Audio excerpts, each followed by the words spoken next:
South African guide, Japanese climber die on Table Mountain. Johannesburg. In a dramatic overnight operation, emergency responders early Tuesday descended on ropes from a cable car on South Africa's Table Mountain to recover the bodies of 2 male climbers, including a Japanese citizen, who died after falling from a cliff. A female Japanese climber injured in the fall was rescued late Monday. The iconic, rugged mountain overlooking Cape Town is a major tourist destination and the occasional scene of search and rescue operations because of hiking or climbing mishaps, but the effort to help the trio of climbers was among the more complex. Hundreds of tourists were stranded for hours on the mountain until the cable cars were again available to ferry them down in a process that ended well after midnight. A local climbing guide and 2 Japanese clients were involved in the accident, said Merle Collins, a spokeswoman for South Africa's National Park Service.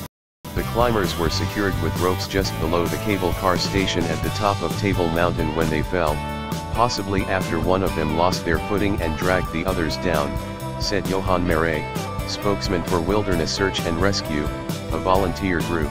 Still attached to the ropes, 2 of them ended up partly supported by a ledge on the cliff face, and tourists in a cable car saw one, presumably the woman who survived, administering CPR to the other.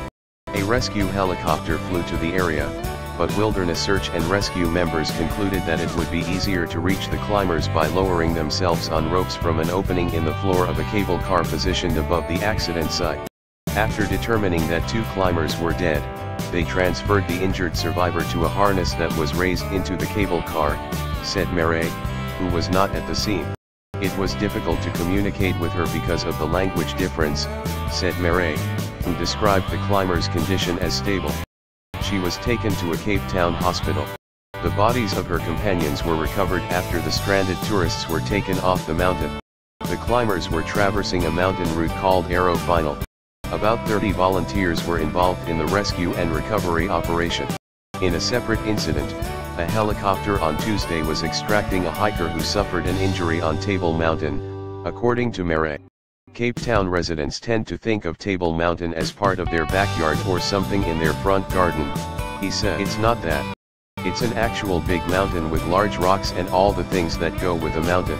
Since 1980, 133 people have died on Table Mountain, according to the South African Mountain Accident Database, BBC News reported.